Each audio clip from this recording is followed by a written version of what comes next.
Because acceptance starts obviously with accepting yourself. And it obviously comes back to yourself most of the time. Like Most of 9 the out of time. 10 times, your own frustration towards someone else often comes back to your own behavior.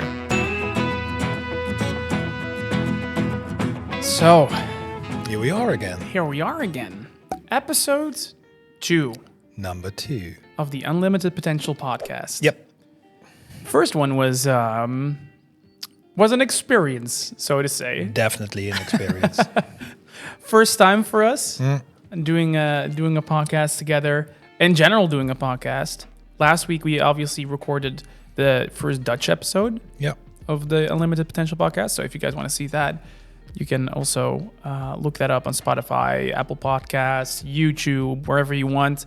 Unlimited Potential Podcast NL, and you'll find the Dutch one if you're Dutch. If Yeah. you're English, I wouldn't look that up because that's you're not gonna get any of it. But today we're back with the English one. Yep. We got some positive responses from people. Very positive. I remember us talking about it, getting our first message from someone that literally wanted to just tell us that they liked the podcast and that they appreciate it and that they enjoyed listening to it.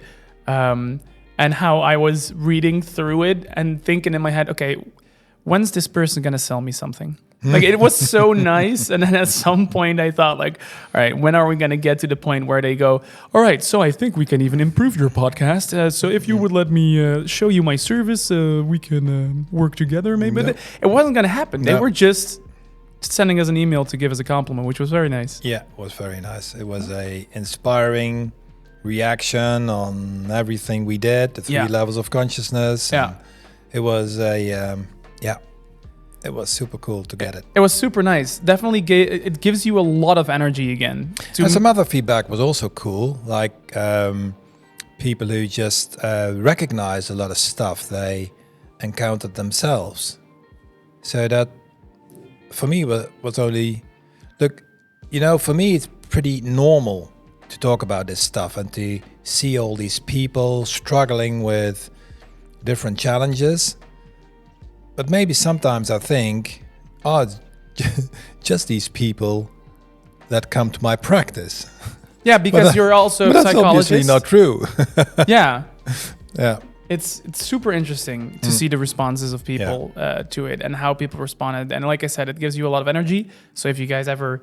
Please never stop putting these reactions in. We love reading them. We do read all of them. And we do react on all of them. We try to react on all of them, indeed. I don't know for how long we can keep that up, of course. I'm not expecting us to blow up or go viral, as they say, but we'll try to at least do it for as long as we possibly can and have time to respond to every single one of them. Don't hesitate. No, because it gives a lot of energy. It helps us out. It makes us very happy to read. And gives us new topics. And topics. To talk about. So, obviously, this episode is going to have a topic as well. Yes. That we're going to talk about. And we briefly already talked about it before. Yeah. And it's something that we already teased in the previous episode, I think, which is acceptance. Yes. And most of the time, acceptance when you interact with other people. So very often, people get annoyed or frustrated or irritated while having a conversation or just having an interaction with somebody. Yeah, or like getting conflicted with with a difference in, how do I say it? With a difference in morals. So somebody else just believes you should do things in a certain way. And especially when it's someone that's close to you, like, for example, your partner. So like your lover. Yes. Yeah, or somebody you work with, for example. A colleague. Closely. Very or closely. Partner or a business partner or a client or... Definitely business partners. Like, I have been a professional now, like a working professional for, let's say 6 years now. So it's still relatively young, all of it. And for me, I definitely experienced only a couple of years ago. I still experienced a lot of those moments where I remember that we had to sit down as well, and you had to help me a little bit or guide me through how to deal with these interactions. Because if you work very closely with someone as a colleague or a business partner, your beliefs will clash very quickly if there is something that brings it out. So if you're talking about a certain subject, if you're doing business, it can have such great impact if your interests or your morals and your ideals clash as business definitely. partners. Yeah. Yeah. That's true. Because when people work together, or when they are even business partners and own parts of the company together, the strategy or the goal of the company is the same: success of the company. Yeah.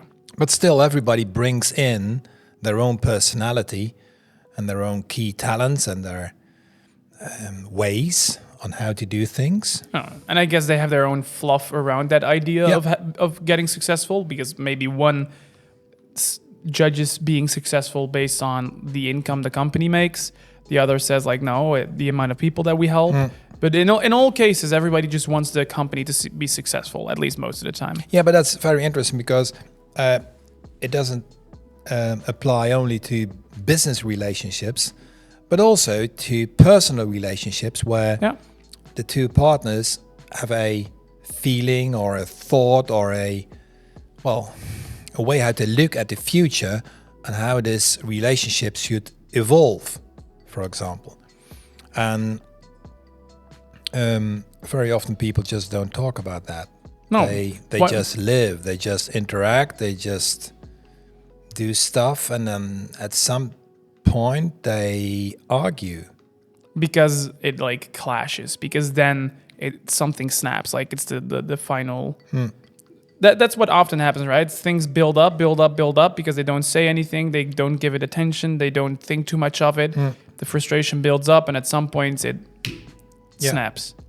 Yeah, but it's very often also when you start a relationship, you want to keep things okay, to be cool, to be easygoing, to maybe accept more, but not really accept, but just don't argue or disagree because you want to keep things nice. Yeah, you're more tied to the idea of accepting instead of actually accepting. So you wanted to portray as if you're very accepting to another, but you're not actually very accepting to one another.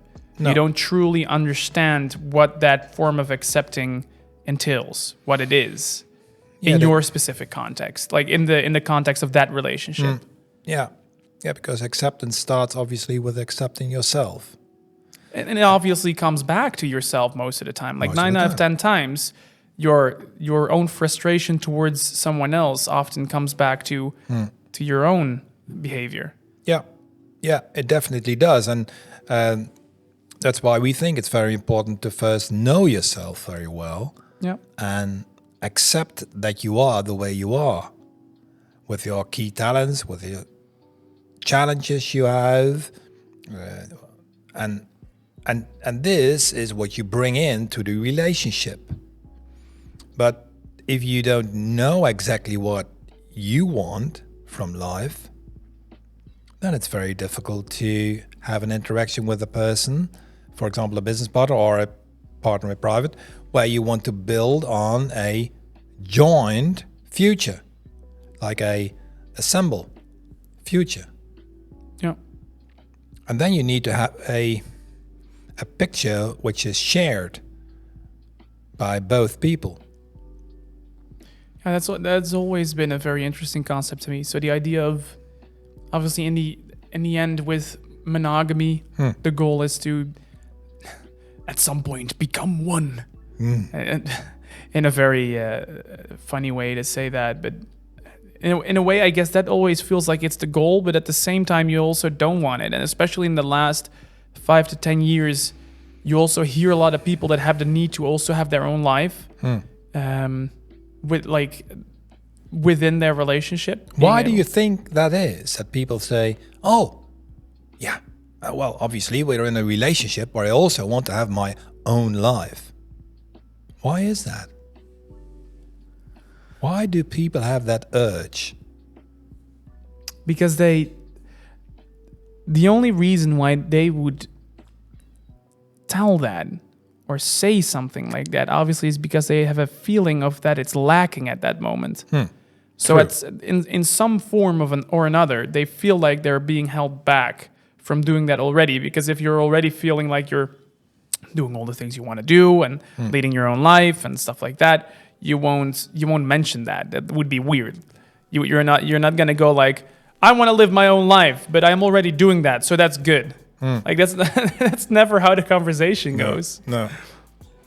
So people often don't feel enough space to move around from their own personality, so when you are in a relationship and you don't recognize yourself in the relationship, then you probably would say, okay, I also need to have some space for myself. Yeah. Some time for myself to really be me. But the conclusion is that you find it difficult to be you in the relationship. Yeah, and that's the conclusion, of course. In the end, you don't want to become one person. No. But you want to become, well, and this sounds very obvious, but to give it a little bit more context, you want to become one relationship, and that relationship is a shared space where you can safely both move in your own way together. Yeah.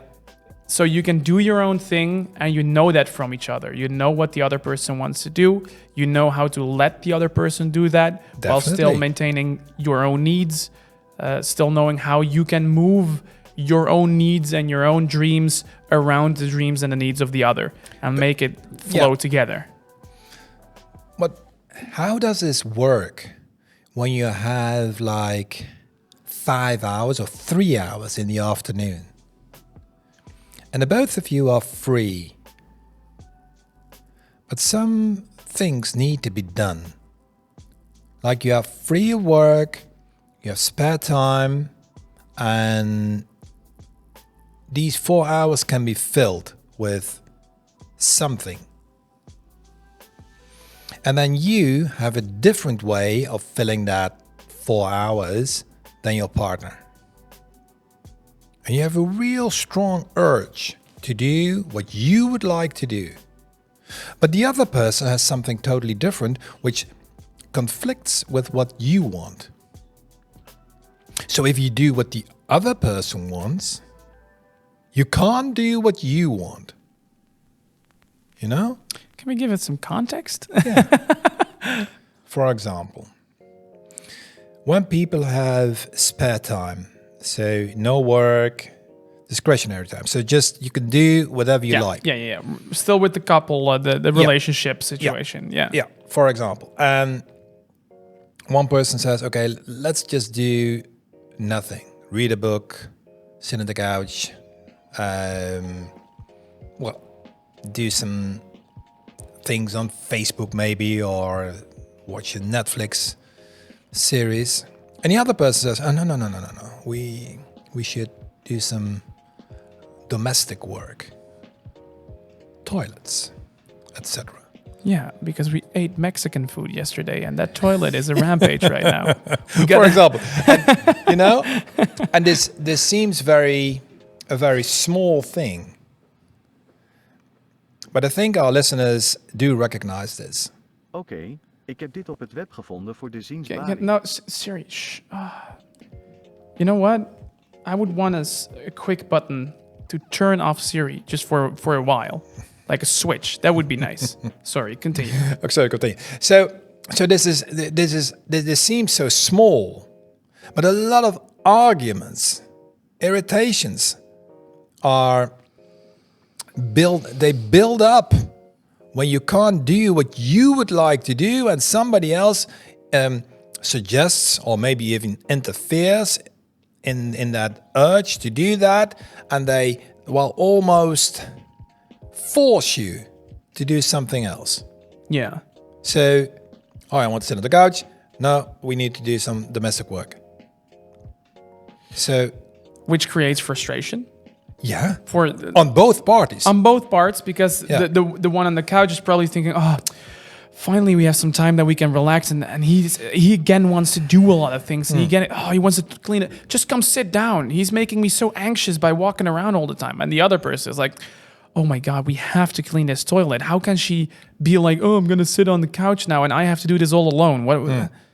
Yeah. And then you get that both have frustrations, which, well, something that became very clear to me is like a very clear symptom of that situation is, we talked about this before, it's very logical if you think about it, because they get into that frustration, that's the exact reason why they don't think rationally anymore. Because again, they're in that way of thinking, that emotional way of thinking that blocks rational thinking, that blocks the prefrontal cortex, where that kind of thinking happens. So that's why those people don't rationally think about, wait a minute, maybe my lovely honey bunny has a reason for why she wants to sit on the couch. Very good. Or why the lovely honey bunny on the couch thinks maybe there's a reason why he feels the need to clean the toilet right now and not later. You don't have those thoughts because you're in an emotional state of mind. You're in that frustration. Definitely. Yeah, definitely. And very often we are not used to have an argument together. So when you're not used to have a conflict together and solve the conflict, then you even don't talk about this. You don't talk about the irritation you're feeling. Well, either that, or maybe you simply have negative association to having conflicts. So you feel you feel a negative energy around having discussions with people. Because obviously a lot of people have that, because a lot of people in the past maybe had not the best sparring partners when it comes to discussions, which kind of traumatizes you to have discussions in general, because you're like, oh no, this is never a nice chat to have. Yeah, but it's such a shame, because a conflict is so unbelievable useful. And common. Like, it happens every day. It's not something that you're not going to have in your life. Yeah, but you should use the conflict to get more clarity. But what happens very often is that the conflict escalates and then nothing useful or good comes from the conflict. Because they're both in the emotional state of mind. Exactly. So they can't think rationally. So there's not going to be a useful answer coming out of it, because it just turns into a lot of screaming and blaming and pointing fingers and being sad themselves. Like, probably a little bit of guilt tripping happens a lot during those situations and stuff like that. Yeah, but you mentioned the blaming. We know the first podcast about the blame mode. Yeah. Life happens to me. It's always everything's happening to me. Always. It's always me. Why does it always happen to me? And why do I have a partner who just doesn't want to do domestic work? Or why, etc., etc., etc. And a lot of the time, the funny thing is, people ask those questions. So they literally say in their head, like, why do I have a partner that does this to me? And then they move on. And sometimes it's that easy that if you seriously ask yourself that question, you get an answer. Yeah. So don't just shout it and be like, why do I have a partner that does this? No. Why do you have a partner that does that? Exactly. Also go for the answer, not only shouting the question very loud. Yeah, but this is already conscious thought. Yeah, it's not possible still when you're in that mode. No. So I would recommend to everybody, think of conflicts and arguments and etc. Think or don't discard them. Don't push them away. Embrace the conflict, because from a conflict comes clarity. And understanding, yeah. And understanding. Maybe first calm down, but don't forget it. Like, if you notice that you're getting emotional, maybe wait for a little bit and be like, okay, wait, we'll talk about that later. But never be afraid to get back to an argument, to go back to it and like, hey, I remember we had this thing earlier. I still want to talk about that for a little bit. Yeah. Because now you're calm, now you're relaxed, and you're like, hey, obviously you want to be tactical about what you're going to say there. You don't want to re-trigger that emotion again. But it's very important that you get back to that. And as I personally always like to say, we should assume that nobody's stupid. So why I always say that is like, never assume that someone's stupid. With that, I mean like everybody does something for a reason. Yeah. Like we said before, Always. that person on the couch sits on the couch for a reason. The person that's cleaning the toilet is cleaning the toilet for a reason. Never assume that someone's stupid. Never assume that someone didn't think about why they are going to choose to sit on the couch right now or clean the toilet. Everybody has a reason, a motivation. They had proper time to think about it, and they have a valid reason for them. And that should always be something that you at least want to first figure out before you make a judgment immediately. First figure out and find out what the train of thought is behind the decision that the person makes before you make the judgment like, oh yeah, they're just being lazy, or oh, they're always busy. And Yeah, so the interpretation is your biggest challenge. To wait, people interpret too fast. Yeah, they do it too fast because they feel annoyed. So the interpretation very often comes from an emotion. Because when you just simple together look at what's happening, you can just talk about it and you can think of a solution and, okay, what shall we do? Okay, let's do this and that. So, is that good for you? Do you have enough time for yourself? Or do you think we did enough tasks in our home? And then you have a mutual understanding, a form of accepting what we both want. I was about to get to that. Like, this is still, obviously, this is all a part of that we're talking about accepting still. But this is already the way how you're going to learn to accept someone. Accepting isn't a thing you do. It's not a button you click like, okay, accept, it's done. Now, this is the way how you accept. Yeah. You accept something by trying to understand it, trying to know how it works and why it is the way it is. And when you can understand it, you can accept it. When you truly understand it, not just assume something like we just talked about, not just making an assumption. No. Truly understand it from the point of view from where it's created. So you want to understand it from that perspective, not your perspective. No. In order to accept something, I think that's a good sentence to bring it to. In order to accept something, you need to understand it from the perspective it's created from. It is. Yes, and that is well, if you want to understand or accept somebody else, you need to be empathetic to what's happening inside the other person. Empathetic, not to be confused with sympathetic. No. There are two totally different concepts. So sympathy is like feeling with a person. Exactly. Like crying with the person and crying just together. Really diving into the emotion of the other person. And obviously it does bond, but it doesn't solve anything. And in empathy, you also recognize the emotion you see in the other person, but two different stages also need to be taken into action. And that is showing that you see what the emotion is. Yeah. And then the third step, obviously, is, okay, how can we together create a solution that is good for you? Yeah. And then the other person feels, oh, he really understands me. He recognizes what's happening inside of me. And then he offers help to do something about it. And that's totally different from sympathy. Yeah. Yeah. Totally. Empathy is way more, you could say results driven in that way. It's more empathy, or sympathy is more in the moment.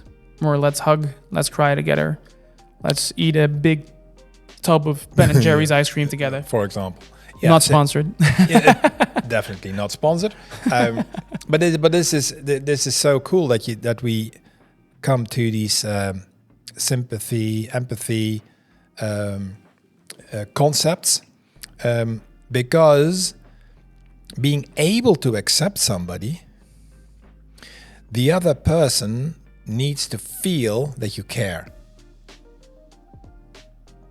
So they need to feel. So when you accept just with words, it's not enough.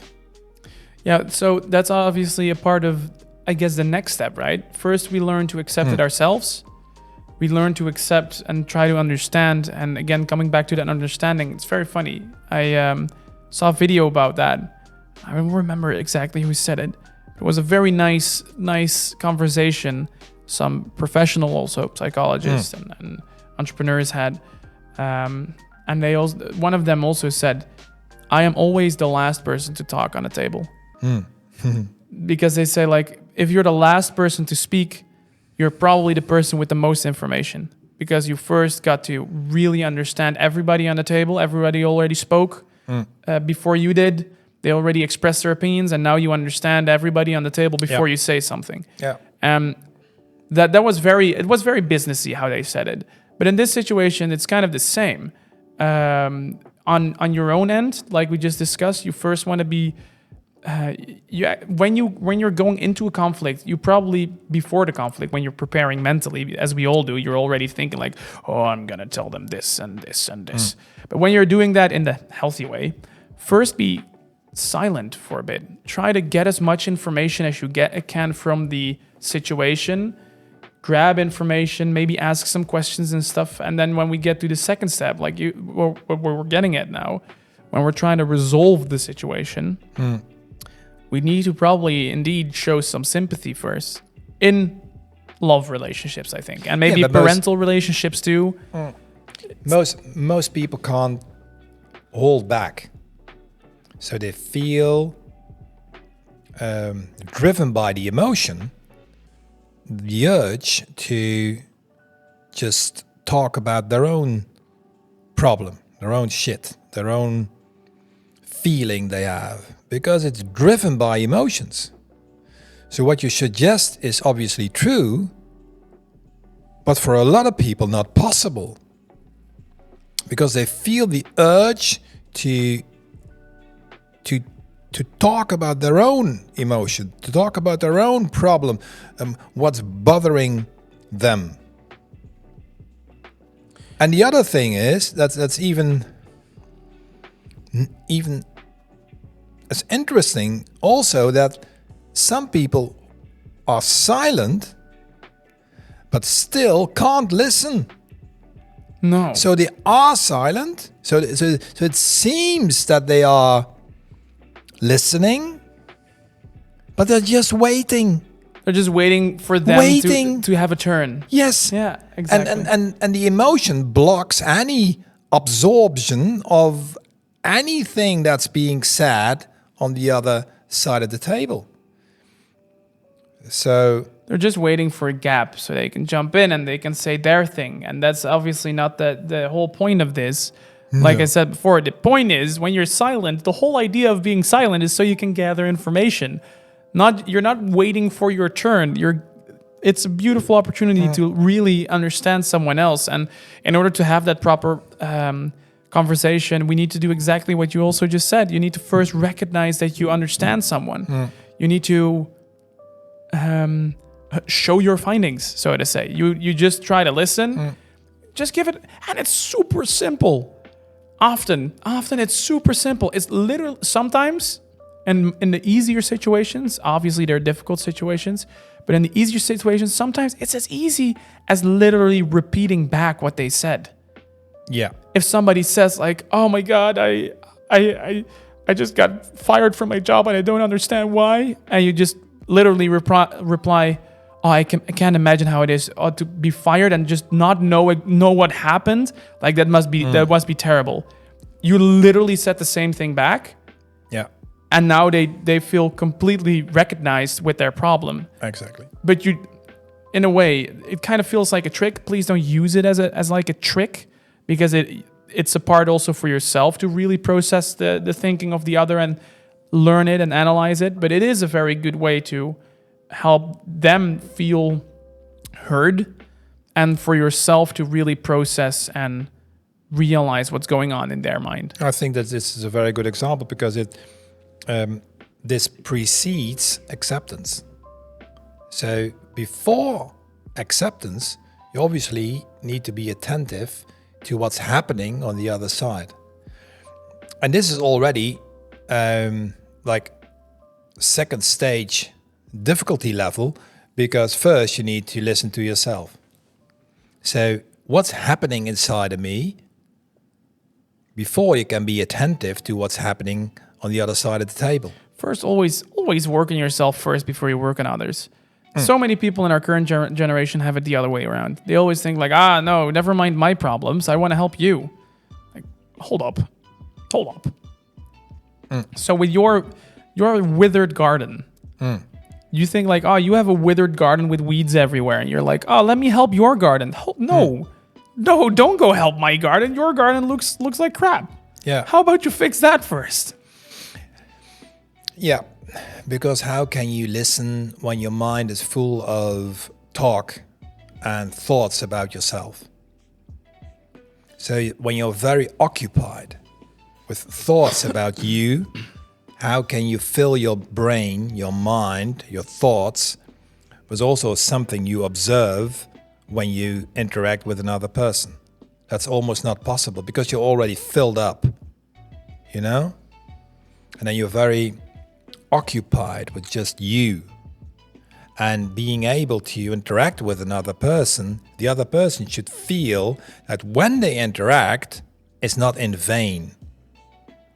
So when you so they need to feel when they have a conversation with you that a conversation will lead to something better than just a monologue.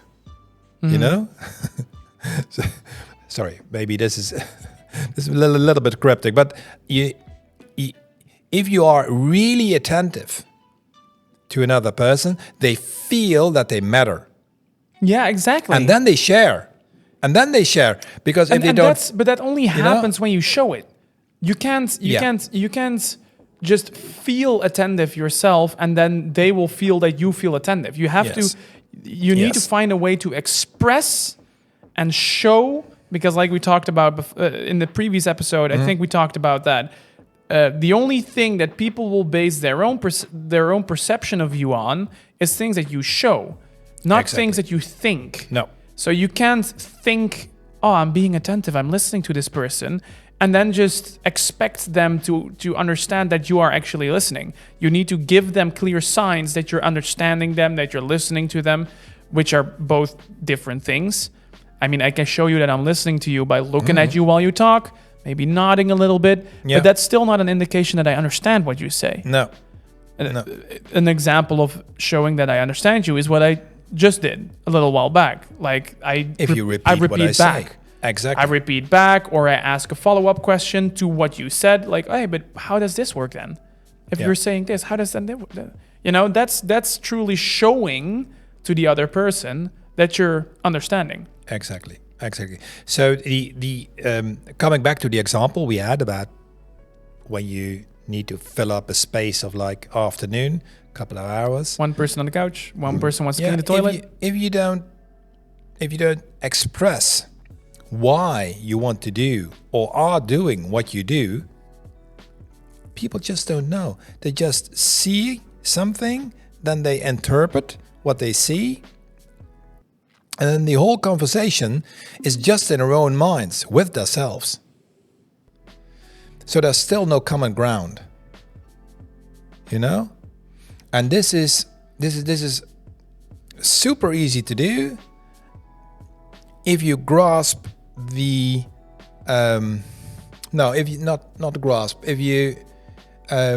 if you have the opportunity to calm yourself and to super easy to do. No, calming yourself isn't always easy. We both also, I think everybody knows that calming yourself is not always easy. Yeah.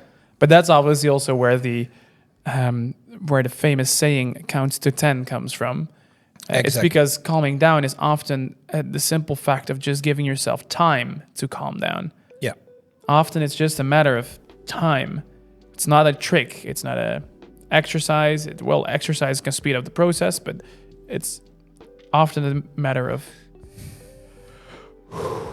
Yeah, but so when you are just you and you're irritated by something in the world, then it's maybe easy.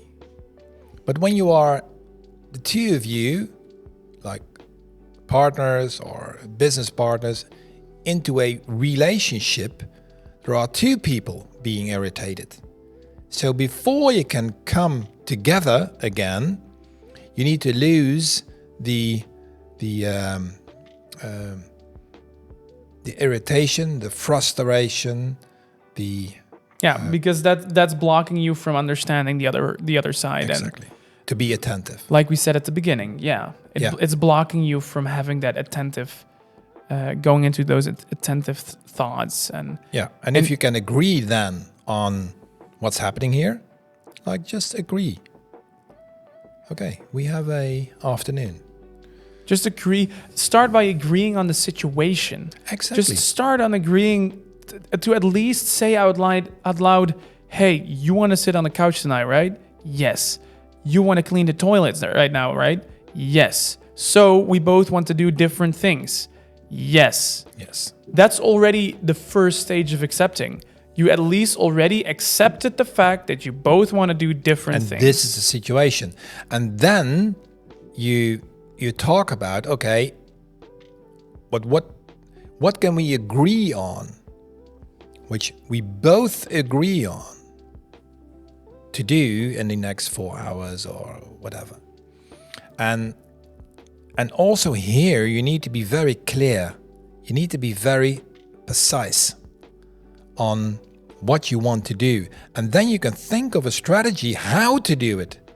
But how to do something that precedes that you talk about what's happening at this moment of time. And then you come and then you talk about it and you think, okay, this and that, okay. But okay, we need to do some domestic work. Okay, cool.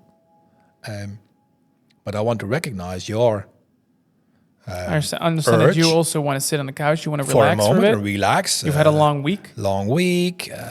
Heavy hours, etc. And then you can establish common ground. Then you can establish an agreement on how to fill these 4 hours. Well, even that might be a step too far if you say, for example, like you had a long week, because then you're assuming again. Maybe you want to like ask them first, like just ask like, why do you want to sit on the couch? Exactly. Are you tired? Are you very tired? Do you? Or just stop when you ask that without any interpretation. Yeah, just why are you tired? Just that. Why do you want? Okay, good. Okay. The only assumption that you can make at that point is a very basic one, and that's the fact that the assumption is that their need to relax right now is bigger than the need to clean up the house. Exactly. That's the only conclusion you can draw at that moment. Yeah. You don't know the reason behind it. No. You don't know why they want to do it, No. but there is a reason, and for some reason, their need to relax right now is bigger than their need to clean the house. Exactly. And very interesting to see that sometimes new stuff arises in your consciousness when you really listen to the reason of the other person. So, for example, in this case, when there would be like an urge to do domestic work and the other person wanted to relax a bit, and you really talk about it with no irritation or frustration or big emotions, then maybe you realize that for you it is also good to relax a bit. And for the other, maybe like, well, you know, and it's then like you think yeah. of things, you recognize things which you didn't think of before. When you truly start to understand, especially your partner, your love partner, who you emotionally connect with a lot, of course. Yeah. Especially then, you'll realize at some point, if you truly understand them, that you start to, in most cases, at least start to agree with them a little bit. Being like, of course. Of course. And the toilet clean party is gonna say to look at the person sitting on the couch and be like, well, of course, now I know you talked for half an hour already, right? This is like at the end of the conversation, hopefully. You're gonna be like, of course, you've worked so hard and your boss was screaming at you all week and I can't imagine how you feel. Oh, in your shoes, I wouldn't want to clean the toilet now either. I would be exhausted. I understand. Yeah. And then the other person, if they truly paid attention, they would be like, oh yeah, of course. My lovely husband, for example, works at home and that toilet has been a mess for a week already. So he has been sitting in this mess, working from home the entire week already. That must have been disgusting to get through. I get that he wants to get this over with finally. Yes. So you'll get that point where you truly understand why for one person that urge is so big to relax, and why for the other person the urge to clean is so incredibly big, and at least bigger than the other's urge. Yeah, and if you stick to your own opinion, and there is no flexibility in your mind, and no attentiveness to the reasons why a person is behaving in the way they do, then bigger conflicts occur. Because then we have two sides who are opposite each other. They can't see and don't see each other because they're full of their amygdala nucleus. Yeah, you know? Because there is no communication. Then you have two people opposite each other. Yeah. And never something good can come out of a conflict or a different opinion. Yeah, and it's beautiful how that transformation happens. Because like we briefly said before already, but we didn't really get into that yet all too much. A little bit, but not too much. It always starts with you and it ends together. It ends with a nice harmony of understanding and working, but it always starts with you. And that's where it already goes wrong in so many cases. So many people start with just blaming the other, saying the other is the problem because, like we said earlier, the other is the person sitting on the couch, the other is the person cleaning the toilet. Whatever it is, it starts by blaming the other. But if you want this to work out and you want to get into this process of accepting and understanding the other, if you want to get into that process and that train of thought, you need to start by realizing the fact that you have a problem. Yes. The other person doesn't have a problem. No, you have a problem with the fact that they are, for example, sitting at the couch, but that still means that the problem lies with you, not with them. It always starts with you because you're the one that's being affected by it. You feel frustrated. Yeah. And that's the reason why you feel frustrated. And that's never because of someone else, because someone else doesn't like push the buttons in your head. They don't directly make you frustrated. You became frustrated because of a thought you had, a moral you have, a way of thinking that you have. It's always within you, the frustration, the problem. It starts with you. And if you get into the process in that way, you can create such a beautiful connection in the end and end up with it. But you need to make a decision. Am I going to determine my own emotion?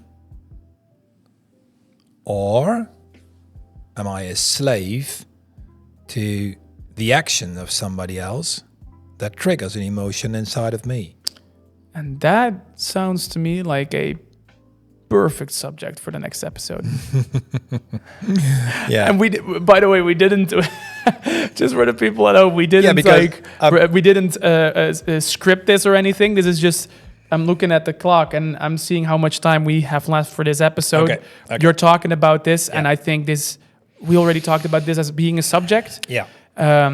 So I think that would be a wonderful subject to end today's episode on and move on for maybe next episode. The idea of letting people affect your emotions versus controlling your own emotions, not being affected by others. Yeah, and not being part of the plan of somebody else. But being part of your own plan. Writing your own plan. Yeah, creating and learning what we learned today, maybe. To be first attentive to yourself and the other person without any judgment. First.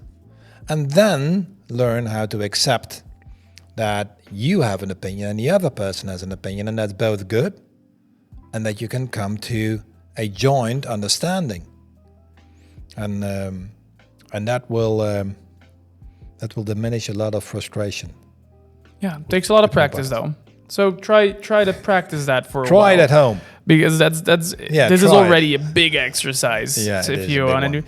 But if you have, for example, with these situations, if you have one of those situations at home, if you ever had that happen to you, or maybe at your work or whatever, we would love to hear your examples or maybe situations. If you would ever like to have a chat, maybe about a specific situation you had. In general, we would like to hear. Wait, our lights are going off. Yeah. You continue this. I'll be back in a sec. Yeah. Yeah. So, please, if you have any situation where you are feeling to be stuck, so you want to keep the interaction or the connection between the person going, and you just feel stuck, please put them in the comments or write us an email. Write us an email at info@unlimitedpotentialprogram.com. Yeah. You can just send us an email, and we would love to read it, because it's... and we will definitely get into contact with you. We'll definitely get into contact, but it's one thing to listen to the podcast and hear the theory behind it, but it's definitely a second to really put it into practice yourself. Yeah. And we understand that sometimes it's not always easy to put this into practice, but it's good that you're practicing. If you're practicing to learn this, and if you ever need a little bit of help with that, we would love to hear about your situation and help you out a little bit. Yeah, we will. Yes. For today, this was the Unlimited Potential Podcast, second episode. We hope you guys liked it. If you did, it always helps us enormously if you would maybe share it with friends that this could help as well. Or, if you're watching this on YouTube, give it a like, or on any other platform, give it a like or a share or whatever you can do. All those things can help. And we would love to see you on the next one. Episode 3, probably going to be something around the trend of... letting your emotions be affected by others or controlling your own emotion. Yeah. Something like that. Something like that. Have a good one. And like always, Dare to dream. Dare to dream.